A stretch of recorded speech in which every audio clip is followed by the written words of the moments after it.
What's up, everybody, and welcome to my new series, Plan Your Play. It's just like it sounds, folks. Every episode, I'm going to seat you as the declarer.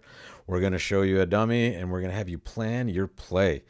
The hardest part about this exercise is remembering to do it most of the time. So, this series is designed not only to get you comfortable with a process of planning your play in both suits and no trump contracts, but give you as much practice with it as I possibly can so that you just do it automatically in your mind, or at least as many times as you possibly can. Now, I play bridge quite a bit, not as much as I used to, maybe, but I still forget to plan the play. I'll be like 3 or 4 tricks in and be like, oh man, I didn't count my winners or my losers. It's easier when you can remember all the cards to go back and do it, but it's best just to start the plan when the dummy comes down and you have all the information fresh in front of you. So let me show you how you do that. I'm going to give you plans on how to do this in no trump and in suit contracts. And this is great for all levels, but especially my beginner intermediate crowd. This is where we're going to see the most improvement in our games through basics of card play, our declared play. And after we do a bunch of these plan your play problems, I'm going to switch this whole series to plan your defense. All right. So you can plan your play, you can plan your defense, and don't forget, you can also plan your trip. We are going to the Caribbean, and it's Larry Cohen and I back together again for another region at sea. This time, we're breaking it up into two wonderful sections for all of you guys. We have the full regional at sea with the legendary Larry Cohen running that program. Lessons from Larry every single morning for maybe the more advanced players and the players that are playing for gold in the big regional. And then my section, folks, just as fun, maybe more fun, I don't know. But it's a 0 to 199er master points, a little more relaxed. Certainly, my lessons will be more geared toward this level that we're talking to in this series. Just beginner, intermediate players looking to get better at the game and also be exposed to not only new and wonderful people, but a little bit of friendly competition on those high seas. So bridge every moment of the day if you want it, or going on tours and soaking in the Caribbean atmosphere, a great option as well. So you can get as much bridge or as little as you want. But this series is here not only to make you a better card player, but for all those 0 to 199ers, take a look at not only this here, but also the opportunities that are available through myself, Larry Cohen, and Alice Travel in general. All those links are in the description, folks. And they're the sponsor of this series. I'm not going to run ads during this at all. You're going to get to see this. You're just going to have to hear me talk about that wonderful cruise every once in a while. Get you guys interested in booking those rooms. Do it quickly, folks. These things fill up quickly, especially with Larry on the ship and myself. It's going to be a heck of a great crowd. So let's start dancing with Plan Your Play. Episode number 1, and for the foreseeable future, probably going to do about 14 or 15 of these in a row with just no trump contracts. For me and for most of my students, I would say as well, we're more comfortable counting winners and planning play in no trump. So that's where we're going to start. We're going to get a healthy dose of suit play contract as well.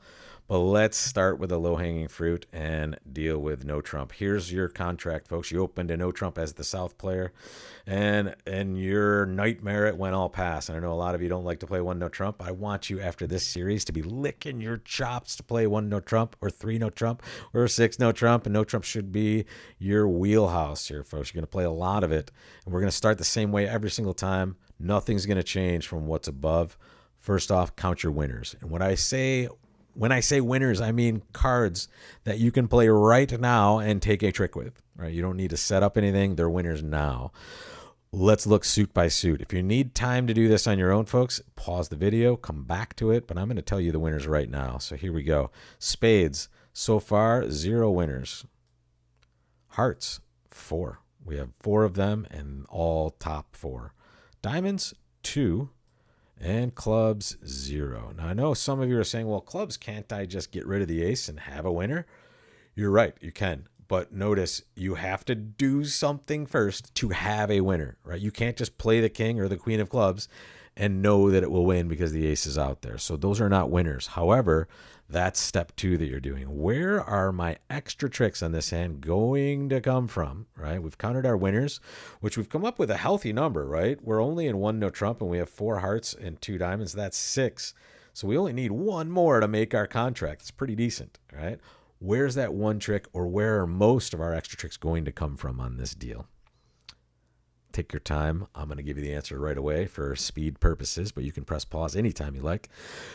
I see that diamonds and the club suit that we already mentioned are my best possible options. And notice diamonds, if I can figure out where the queen is, my goodness, I have 2 winners right now. I might be able to get 2 more. So I might be able to develop 2 tricks here. I know I can always develop 1 club trick just by brute force, by forcing the ace out and taking the other honor. And the other one you might not have thought of, or maybe you did, is that spade suit. Now, I know I don't have a lot of amazing spades, but I have enough to withstand them taking 3 rounds, and I still have a stopper, right? So they may just do that for us. So let's cycle through this, and we'll get to step 4 in a moment. So no, we're getting to step 3 right now.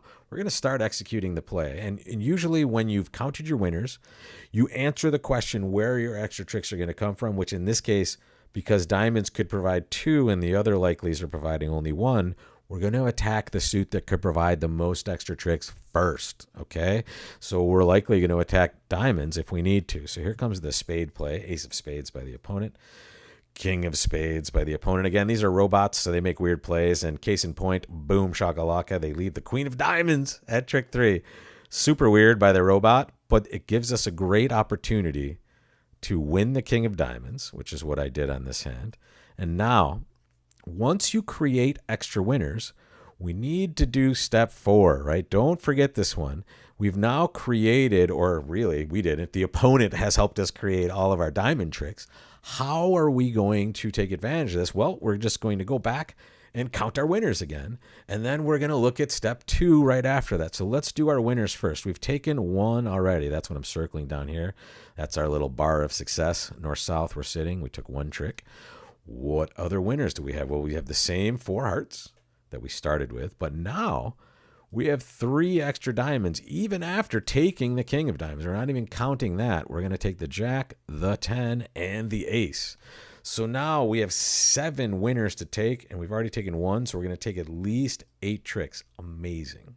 So now, where are extra tricks on top of those winners that we're already counting going to come from? And secondarily, can we safely pursue those? We're going to get into some hands in the near future where we're maybe not going to have the level of safety we have here, but take a look, folks. Where are our extra tricks, or could extra tricks in this hand come from? And should we take a peek at them? Should we take them, right? And don't get lulled into this heart suit, folks. There's no extra tricks there. A lot of people love suits like this. I'm going to take those, snap those on the table, taking all 4 tricks. And that's 4 tricks now. It's 4 tricks later.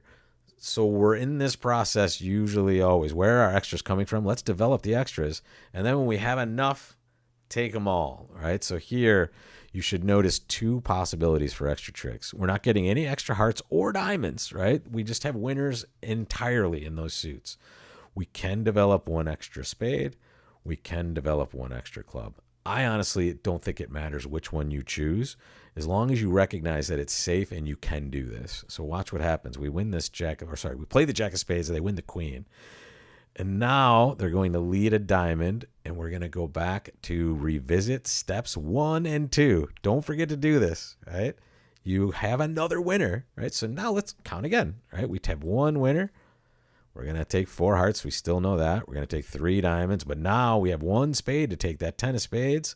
Winner, winner, right? So 8 total winners we can take now. We already have 1 in the bank. That means we can take 9 winners if we just take them now.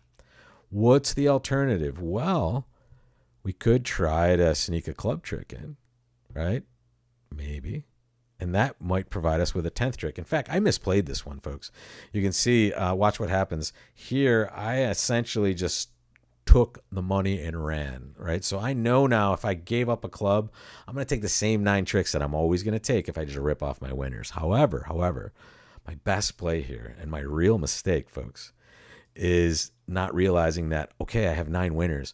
Maybe I can sneak this club through, right? Maybe the opponents are asleep. By the way, the reason I didn't do this, I was pretty sure the robots are never asleep to this degree.